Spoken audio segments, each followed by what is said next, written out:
So ayun, good evening po sa ating lahat. Medyo maingay po sa baba kaya andito po tayo sa taas.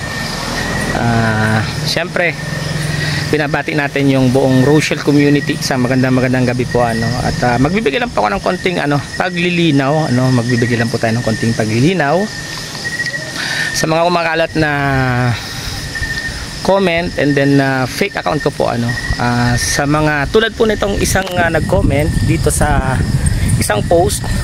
Actually mga forwarded messages lang po ito sa akin si Sir Jemel Pernesia, ayan, sabi niya, Lord, sana kunin mo na lang si Adida Morales po kasi bad po siya, family pa siya, Nilangga Rachel, Diyos ko, so ngayon po para po sa kaalaman ni Sir Jemel Pernesia, kung maaari po i-check nyo po yung account kung ako po talaga, pakitingnan po, ang pinakahuli ko pong post ay yung nagbibiroan kami sa van ng happy birthday kay Pading Rene, yan po ang pinakahuli kong post at ang total of friends ko sa aking Facebook account is 2.9k, ayan, 2.9k.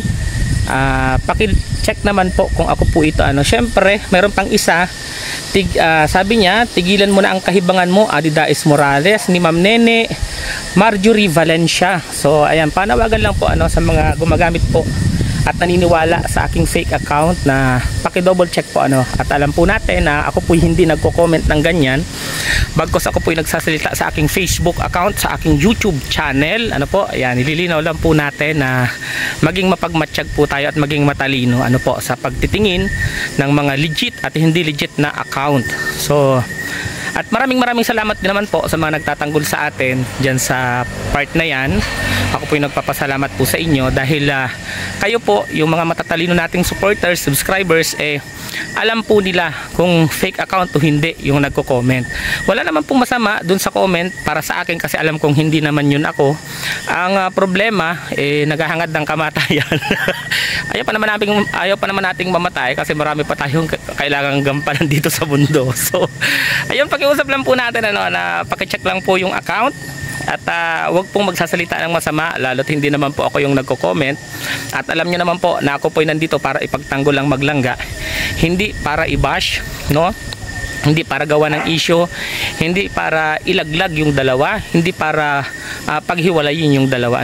Nililinaw lang po natin yan. So sa mga mas nakakakilala sa atin, maraming salamat po sa inyo. And dun po sa mga gumagawa ng aking fake account, hayaan nyo po kung naniniwala po kayo sa karma or meron din pong kapalit yan, yung mga ginagawa po ninyong yan, meron din pong kapalit. Kung hindi man po sa inyo, sa anak nyo, sa kapamilya nyo, babalik rin po yan sa inyo. Ayan. And syempre ipanalangin na rin natin sila dahil mga kulang sila sa pansin, nagpapapansin sila dito sa community at ginagamit yung ating pagkatao po. At syempre syempre ako na may natatawa na lang, hindi pa ako nagagalit dun sa mga nagko-comment ng negative kasi alam ko naman na hindi ako yon ang nagko-comment noon. Ang atin lang, so binabanggit pa rin nila na Diyos ko, kapamilya pa naman. So lilinawin ko lang na ako po hindi po yung nagko-comment na yun. Dun po sa dalawang nabanggit kong pangalan, siguro kung masusundan pa yan at may magpo-forward pa sa akin, kasi actually naka-block po ako dyan sa dyan sa fake account na gumagamit ng aking pangalan. Naka-block po ako dyan. So kung meron pang masusundan, siguro gagawin ulit natin ng reaction video or ng pakiusap para at least meron silang knowledge na hindi ako yon at matigil yung kanilang pagko-comment ng negatibo. Lalo sa hinahangad is yung kamatayan natin, Actually lahat naman tayo mapupunta dyan, kaya lang wag nyo naman akong unahin. Wag nyo naman ako unahin, maliliit pa yung mga anak ko. Sabi nga, una-unahan lang yan, pero wag naman ako yung mauna. Mauna yung fake account, yung gumagamit ng aking pangalan, yun yung mauna, hindi tayo. Kasi syempre meron pa tayo sa 24, meron pa tayong feeding program with Team Maligalig Calabarzon chapter. Yan. Syempre meron pa tayong project from RPAP. Di ba? Marami pang supporters yung nakausap natin, lalo ngayon na talagang kailangan daw ng ating presensya, ng ating tulong para sa ilang projects, yan. So hindi pa dapat tayo mawala, hindi pa dapat tayo kunin ni Lord. ano. Ang dapat ko ni Lord, yung gumagamit ng fake account ni Daddy Donut. Ano po?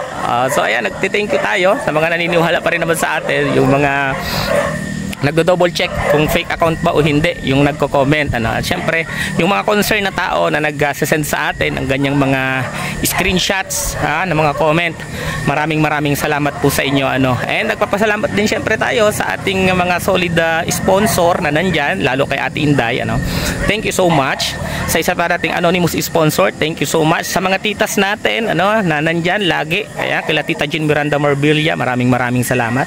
Kila Tita Tek, ano, kila Tita Cecilia Corilla, kila Tita Maria Ruche, sino pa ba? Sila Tita Teresita, sila Tita Maripas, no?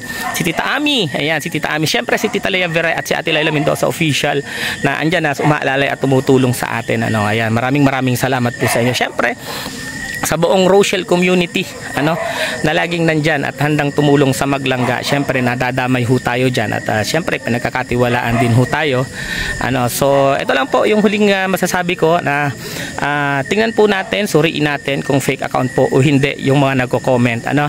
At yan, maraming salamat po. Ingat po kayo at ingat din ako. God bless us all po.